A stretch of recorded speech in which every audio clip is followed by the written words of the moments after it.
साह पियो सिंधड़ी में नओ साह पियो तो सैयद जी सरकार असां हाण न थींदी मात कॾहिं के हासिफ़ या गद्दार असां। स्टेज ते वेठल मुंहिंजी पार्टी जा चेयरमैन भा मुज़फ़र भुट्टो, अॼु जे अज़ीम रहबर साईं जीएम सैयद लाइ इहो चयो पियो तो हू सिंध जो आशिक़ हो, पर आउं चवंदुसि ही अज़ीम इंसान रुगो सिंध जो आशिक़ न हो पर सिंध सां गॾु पूरी दुनिया जो आशिक़ हो, जंहिं जे ज़हन में इहा ॻाल्हि हुई त मां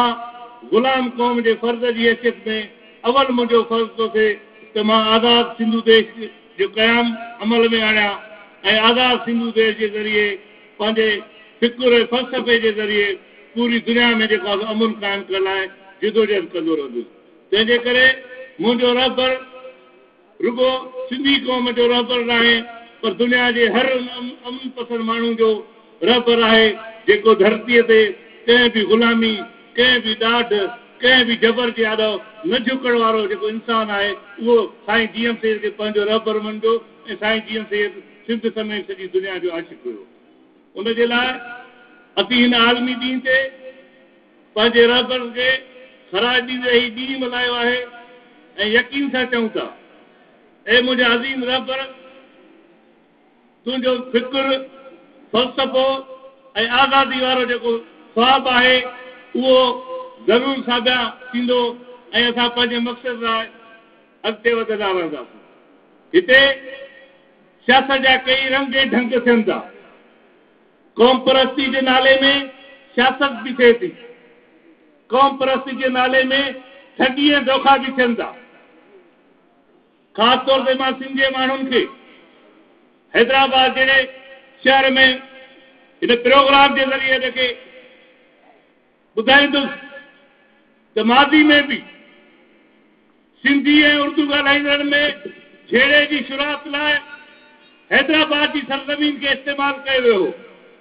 पोइ हुन में भली सिंधी ॻाल्हाईंदड़ माण्हू हुजनि या उर्दू ॻाल्हाईंदड़ माण्हू हुजनि, उन्हनि जी नाइतफ़ाक़ी हिक ॿिए खे न सम्झण जे करे हैदराबाद जा रोड ऐं रस्ता सिंधी माण्हुनि पाण में विड़ी ॾाढा रद्द करे छॾिया। ऐं वरी अॼु जॾहिं ख़ासि तौर ते रहबर सिंध साईं जीएम सैयद जा पैरोकार पंहिंजी धरती मां तां धारनि पंजाबियुनि पठाणनि अफ़गाननि खे सिंध मां तड़े कढण जो फ़ैसिलो कयो आहे। ऐं उन वक़्तु जॾहिं सन जी स्टेज खां वठी हिन हैदराबाद जे प्रोग्राम ताईं अब्दुल वाहिद आरिसर खे पंहिंजे सियासी वारिस तौर ते शफ़ी मुर्फ़त जा पैरोकार जे करे हुनखे सिंध जी क़ौमी तहरीक जो सियासी वारिस था सम्झनि ऐं अल्ताफ़ हुसैन लंडन मां पंहिंजे वफ़द खे मोकिले ही गुलनि जो नक्शो अब्दुल वाहिद आरिसर खे पेश कयो थो वञे। उन वक़्तु इहा ॻाल्हि महसूस पई थिए त सिंध हिकु नई तरफ़ वधे पई ऐं सिंध मुनज़िम अंदाज़ में सिंध जा शहर, सिंध जूं ॿाराड़ियूं, सिंध जा उहे मोपे वतन माण्हू अब्दुल वाहिद आरिसर जी सरवाणी में गॾु थी करे जॾहिं सिंधी क़ौम जी ॿधी इतिहाद एके जे ज़रिए पंजाबियुनि ऐं पठाणनि खे सिंध में हुनजो रहण जहनुम बणाइण करे वधनि पिया, उन वक़्तु एजेंसियूं उन नाम निहाद क़ौम परस्तनि उन्हनि हथ ठोके दानिश्वरनि खां इहो माहौल पैदा कयो पियो वञे त पंजाबी पठाण न पर असांजो दुश्मन उर्दू ॻाल्हाईंदो आहे। ऐं उन्हनि खां पुछां थो त तव्हां कहिड़े बुनियाद ते था कयो? सिंध में ॿिनि क़िस्मनि जी सियासत थींदी आई आहे। हिकिड़ी सियासत जेका साईं जीएम सैयद वारी सियासत हुई त सिंधी माण्हुनि जो दुश्मन पंजाबी आहे ऐं ॿी अहिड़े क़िस्म जी शैतानगिरी वारी सियासत खे हवा ॾींदी रहियूं एजेंसियूं त जीअं माण्हुनि खे क़ौमी वेड़, क़ौमी मज़ाहिमत, क़ौमी दुश्मन खे सुञाणण जे बजाए हुननि खे लिसानी टकराव में आणे छॾियो, घर घर झेड़ा कराए छॾियो, कबीलाई झेड़ा कराए छॾियो, ॿोलियुनि जे पुडर ते विढ़ाए छॾियो, जीअं सिंध जो माण्हू क़ौमी आज़ादी लाइ पंहिंजे दुश्मन सां के सॼी ॾींहं सां मुआदो न अटकाए सघे। हिन वक़्तु वरी अहिड़े क़िस्म जूं कोशिशूं थियनि थियूं, तंहिंजे करे सिंधी माण्हुनि समेत ख़ासि तौर ते जीएससी जे कारकुननि ते इहा ज़िमेदारी थी आहे हिते इन समूरनि साज़िशुनि सां मोड़ण लाइ पाण खे तयारु रखनि, पंहिंजे दुश्मन सां विढ़ण ऐं पंहिंजे दुश्मननि जे रूप में, पंहिंजे माण्हुनि जे रूप में जेके असांजा दुश्मन आहिनि उहे असांजा ज़हन ख़राब करे सिंधी माण्हुनि खे जेको आहे सो पंहिंजे हक़ीक़ी आज़ादी वारे अमल में रोकण जेका साज़िश था कनि उहा तव्हांखे असांखे नाकाम बनाइणी आहे। उन खां अलावा हिकिड़ी ॿी ॻाल्हि त अॼु सिंध जो माण्हू चिटे ऐं वाज़े नमूने सां सम्झी चुको आहे। पीपुल्स पार्टी सॼे खां हुननि जी मोहबत हुई,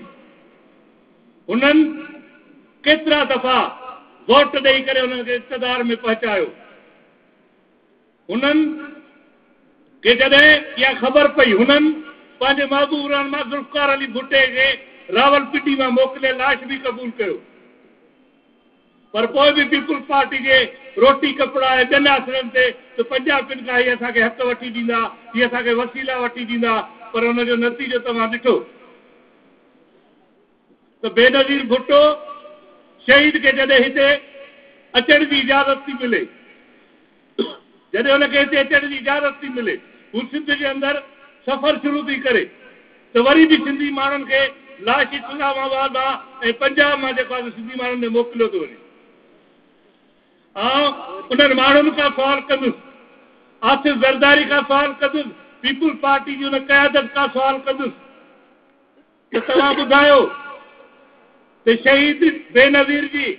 लाश ते जॾहिं सिंध जे माण्हुनि अची न खपे पाकिस्तान जा नारा हया, छा उहे असां हणण वारा हुआसीं? उन्हनि माण्हुनि खे जेके 3 ॾींहं हथे खाली माचीस जे ताक़त ते रोड रस्ता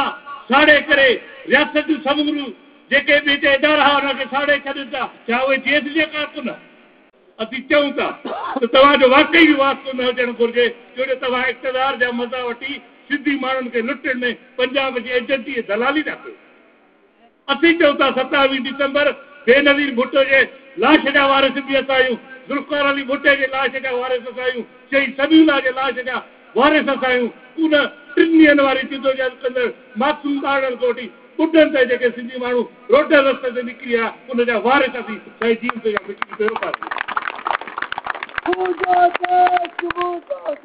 तंहिंजे करे हाणे सिंध जो माण्हू सम्झी चुको आहे। हाणे सिंध जे माण्हुनि खे घणो बेनज़ीर सपोर्ट प्रोग्राम ऐं 1000 रुपए जे पिनण वारी आदत खे कुदरत बेपनाह वसीला ॾिना आहिनि। तव्हांखे शहज़ोर सिंधू दरिया ॾिनो आहे, तव्हांखे वटि गैस आहे, कोयलो आहे, पेट्रोल आहे, समुंड आहे, दुनिया जी उहा कहिड़ी शइ जी खोट आहे जेका तव्हांखे ख़ुदा अता न कई आहे? तंहिंजे करे पंहिंजे वसीले जी मालिकी, पंहिंजी ज़मीन सरज़मीन सिंध जे इंचनि जी वारसी ऐं मुआफ़ी जे लाइ अॻिते अचो, यकीननि तव्हांजा सभु मसइला हल थी सघंदा। बाक़ी हिकिड़ी ॻाल्हि जीअं वज़ाहत करे पंहिंजे पार्टी चेयरमैन जी तक़रीर ॿुधंदुसि त हिते सन खां वठी ॾाढो कासिमाबाद में बग़ावत जो केस दाख़िल थियो आहे। उन्हनि केसनि जी मज़म्मत न कंदुसि, पर कासिमाबाद जे थाणे ऐं पाकिस्तान जी एजेंसियुनि, पाकिस्तान जे हुक्मरान खे ॿुधायां थो ऐं हुनखे चैलेंज थो कयां त जेकॾहिं तव्हांजे कानून में ताक़त आहे, जेकॾहिं तव्हां बग़ावतुनि जा केस दाख़िल करे सम्झो था त सभु GMC जा फिक्री पैरोकार उहे त जेके ॿिए ॾींहुं प्रेस क्लबुनि ते अची मुज़ाहिरा करे चवनि त असां ते कूड़ा केस दाख़िल आहिनि, तंहिंजे करे असांजा केस वापसि वठो। दावा सां थो चवां त तव्हां असां ते केस दाख़िल कयो। असां अॼु बि चऊं था त असांजी पाकिस्तान ते लानत था विझूं, सिंधू देश जी आज़ादी में असांजो ईमान आहे। इहा ॻाल्हि असां कोर्ट में बि क़बूल कंदासीं। असांजे कूड़ा केस आहिनि, असीं सम्झूं था त तव्हां ॼाणी वारे अहिड़े क़िस्म जी कोशिशूं था कयो।